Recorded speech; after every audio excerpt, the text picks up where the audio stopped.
C'est une histoire pour le moins insolite.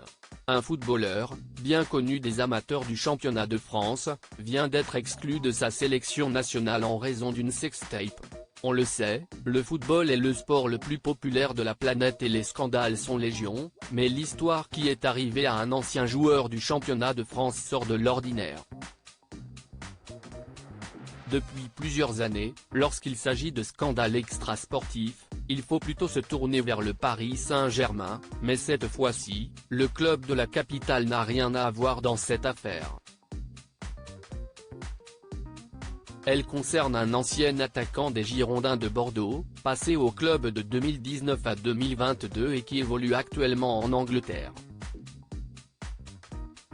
Hwang Ui-jo, footballeur coréen de 31 ans, n'est pas un inconnu des amateurs de football et il a laissé une plutôt bonne image du côté de la Gironde, mais pas sûr que les supporters coréens continuent de le soutenir bien longtemps. Le sportif est actuellement au cœur d'un scandale pour une affaire de sextape illégale. Il a été exclu par sa sélection nationale jusqu'à nouvel ordre avant que la justice ne statue sur son cas.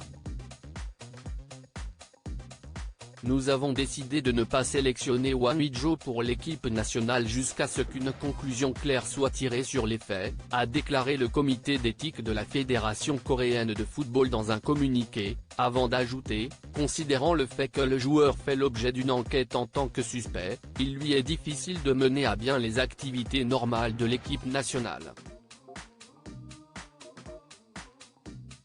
Hwang Ui-jo aurait filmé ses ébats sans le consentement de son ex. Le joueur fait actuellement l'objet d'une enquête judiciaire dans son pays après qu'une de ses anciennes partenaires ait formulé de graves accusations à son encontre en juin dernier.